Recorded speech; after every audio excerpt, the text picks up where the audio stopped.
Hi everyone, delonewolf here. Welcome back to some EVE Online, and in today's video I am taking a look at another exploration ship that I really enjoy, but mostly for its fun factor, not really for its efficiency or for its ease of use. It's a Jackdaw, it's the auto Jackdaw of course.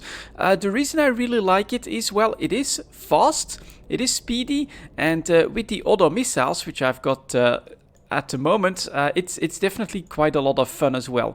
Cap stable, so we're good on that. We are being targeted, so we can just start spamming our auto missiles at whatever comes near us. Let's take a quick look at my range. 70-kilometer flight time, and so now blab, there goes the first enemy frigate. Now I do want to target them just to keep a little bit of an eye on exactly what's happening, because these auto-targeting missiles do not hit very hard, and you might get into trouble or you might waste a lot of time when they start hitting on the cruisers. But the frigates are the fastest, they come towards you first, and I think it basically goes after the closest target first. So look at that, look at all of these guys being deleted by the auto Jackdaw without me having to do anything. I think that this is super cool. On top of that, right, it's again a really nice combination. You've got a good shield tank, good speed, and then you also have 5 launchers, so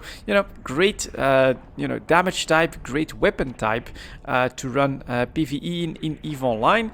And what I should probably do now, you can see that the closest one is actually a cruiser, and so getting on top of that one, well, oh, actually a surprisingly good job. That's a cruiser deleted by my auto missiles. Well, we're gonna keep flying around here just a little bit and see if we can get a little bit closer to those final frigates as well, so that we can take those out. And then I think we will switch to our Mjolnirs in order to take on the rest of the cruisers. And why am I'm slowing down for some reason. That's not really good. Go.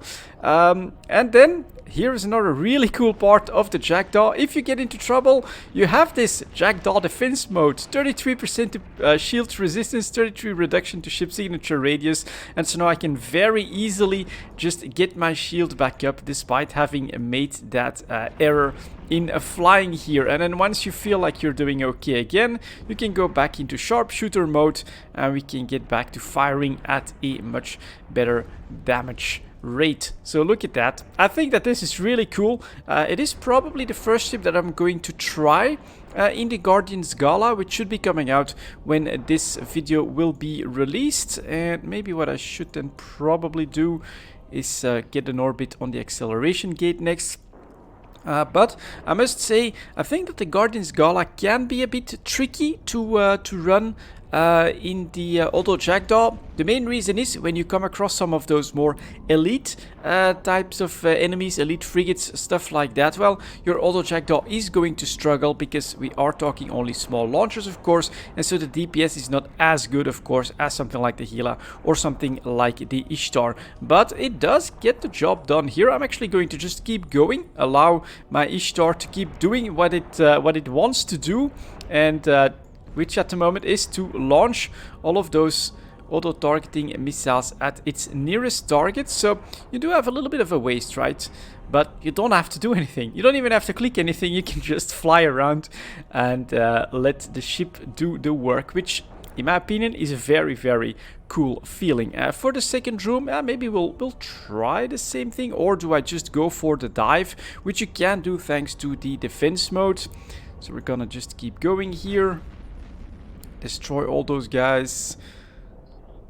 Going after the next one.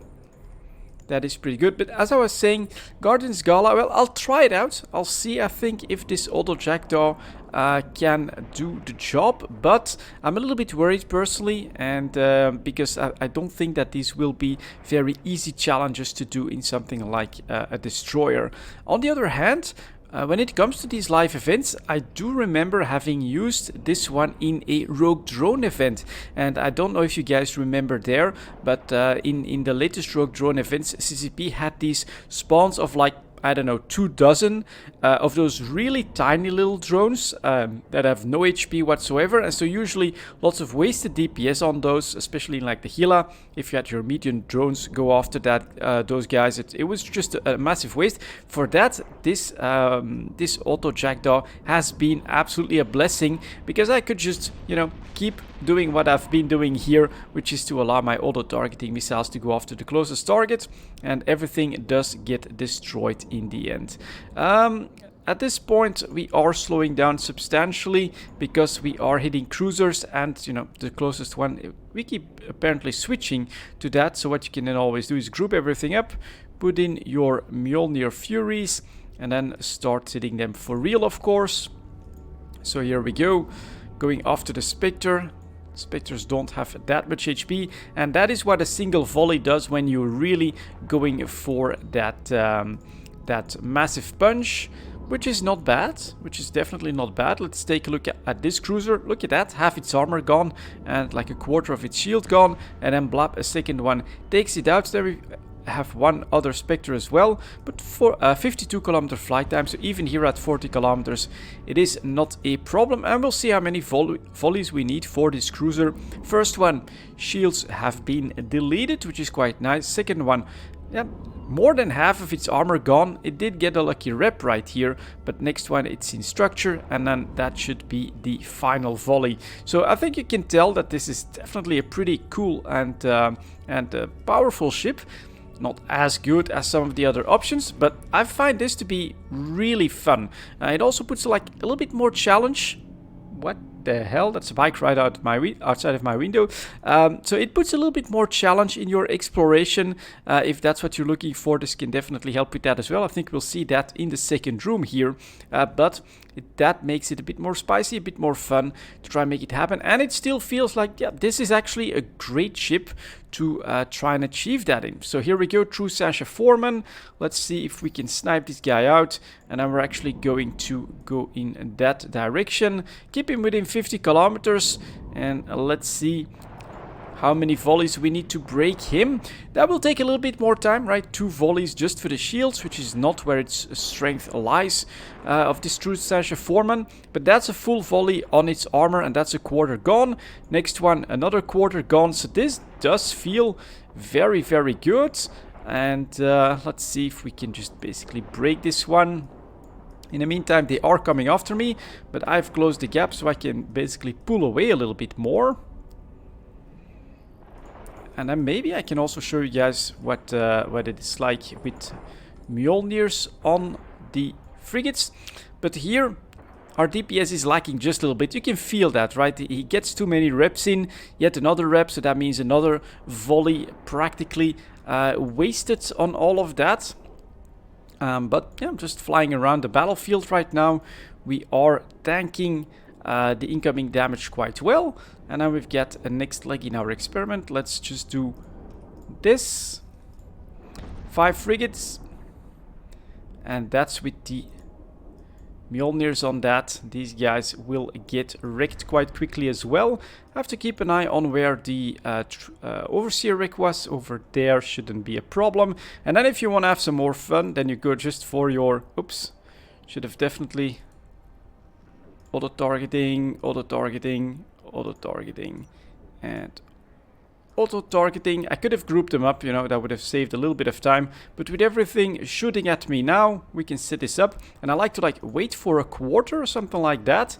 And then we get this constant stream of missiles that are going to go out at the nearest targets. Fire, fire, fire. Next one. Oh, and it ends with 2, so I didn't do it too well. Basically, that's the reason why I'm actually flying the other Jackdaw here. I'm trying to get reacquainted with this this lovely little ship.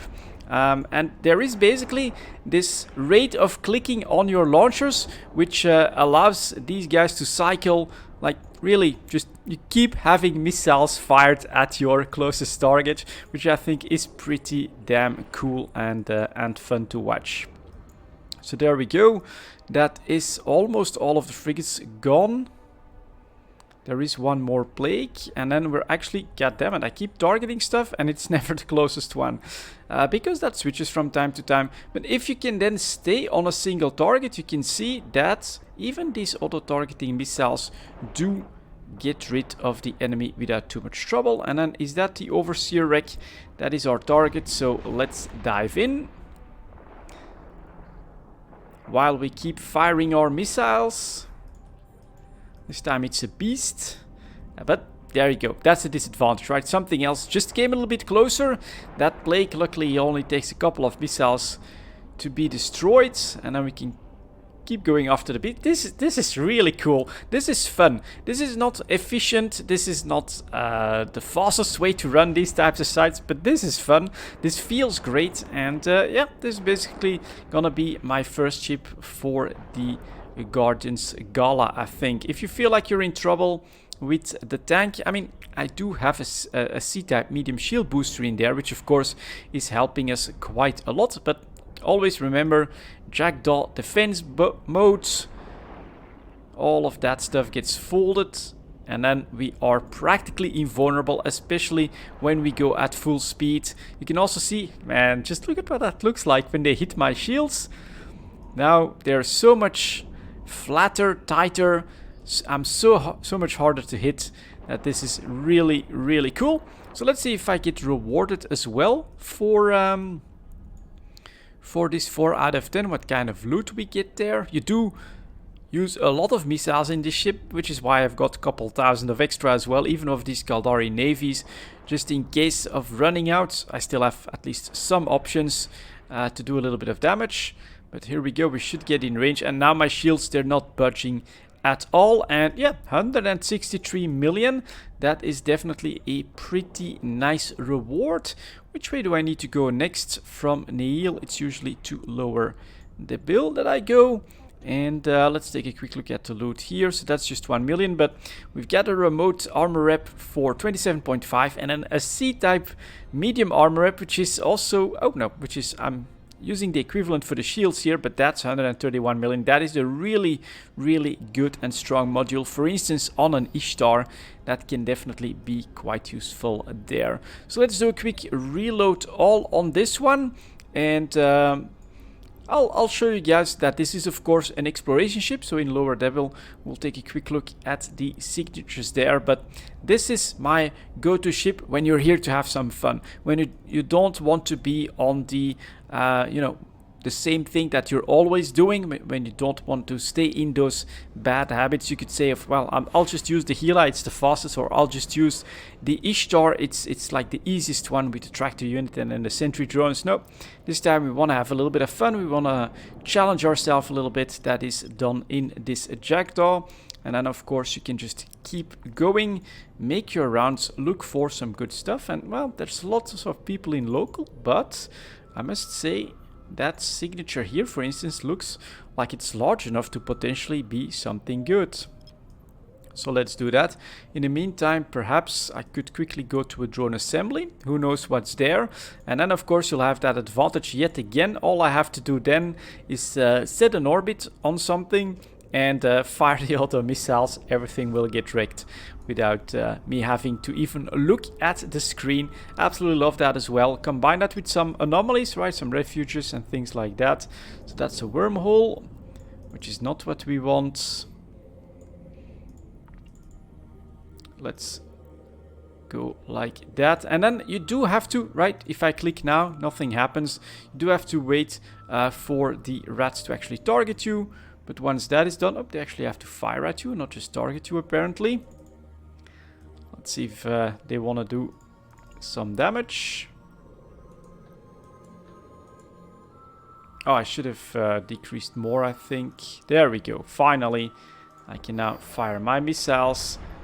Data sites, that is nothing. Couple more coming in. So let's fire our missiles. And now in the background, I've got a very strong oversized tank for my destroyer that is going. Oop, this is a combat site. That looks nice. And the rats, well, they're just getting clobbered automatically whenever they decide to fire at me.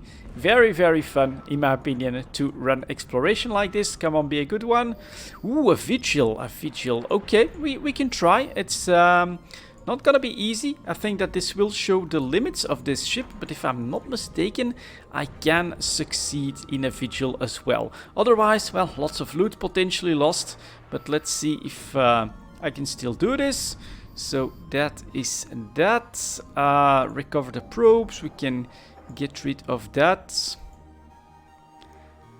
And then, best way to go about this, have maximum punching power for the first room for sure. So I'm actually gonna cut this one short, but yeah, you can just see the rats come in and they get destroyed by automatic fire here.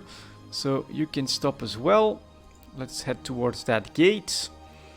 And on this one, I think you want the... Man, it's actually been quite a while.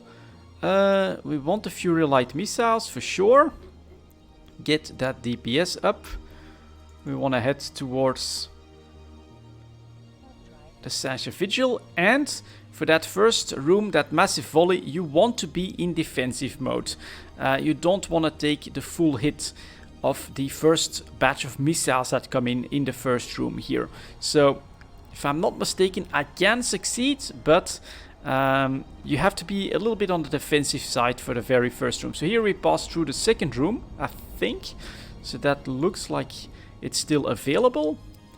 And this is basically the most challenging incoming DPS, I think, for high-sec exploration against Sasha sites, is what you'll witness right now as we go in. And you don't want to have that happen to you when you are in sharpshooter mode. So then you target that, you start to fly like that, you try and rig that as quickly as possible, align with it, but then you'll see, even here in defensive mode, have my shield gone. That does hurt, but we at least survive that. And then it takes a bit more to take out the Sasha security tower. By that time you should be at speed and pretty much aligned with the gate, and then you should be good. Whoops, and there you go, another volley. Yeah, this is like, feels a little bit risky to run this in an auto Jackdaw, but we should be able to do this. Come on, wreck it and warp. Out we go. That's how you want to run the Vigil. Then, do I wait at least a little bit? I think so, because here you have these loyal savages, loyal manslayers and things like that. They are quite annoying as well, and not that easy to destroy. So let's go straight after that stasis tower. Let's activate our Afterburner and then wait for that true Sasha and his annoying web drones to show up. So that's web drone, and true Sasha, press approach. Let's go. Let's see if I can snipe him out. These guys are still far away. I'm actually going to take a little bit of a risk here and go into speed mode. Let's see if I can do that. Oh no, but now we're in trouble because we were caught by the first spider drone. So I'm actually going to try to still snipe that guy out. My range does get increased, so now we're actually gonna hit him. So that's 2 volleys and he is down. No, 3 volleys. My mistake. Head towards the loot and start wrecking those drones now. I hope that I can hit them. Yeah, that does work, but you can see here now we have manslayers around us, but especially these loyal. When you see that, those guys are a lot harder to take out. So that's the first one down, but you can see they are chewing through my shields. I should be gaining a little bit of speed, which is gonna be good. And then of course, oh, web, yeah, still webs, of course, makes sense because we've got 2 web drones on us. Ooh, I hope I... Come on. Wreck it. Yeah. Vigil. The more risky of all of these high-sec Sasha combat sites. But I feel like we are slowly stabilizing here. I get a little bit more speed, so I should be taking a little bit less damage. But there's probably more and more of them coming in range. Come on. Do I overheat my mid? I'm gonna just quickly see if I can still overheat my mid rack. That is done. And then you actually want to take out... If I hit this guy, I'm gonna quickly show that. Let's stop that. You can see that... Well, oh, that's actually surprisingly good. Let's keep going. Yeah, can you feel the excitement, guys? This is not the same as in an Ishtar or as in a Gala. This is a little bit more tricky, but we made it. We took out the webs, we took out the damage, and we are doing fine, coasting finally to that loot. Will I be rewarded for that? That's the real question. Ooh, yeah, 31 million with an implant. Not bad at all. That's how I enjoy my exploration for sure. Next destination is definitely Upper Devil, but there you go. Let's do a quick reload of this, and that's basically the two hardest and most rewarding high-sec exploration sites done in the auto Jackdaw, the one that I'll try with the Gala with at first. Thank you so much for watching, and as always, I'll see you next time.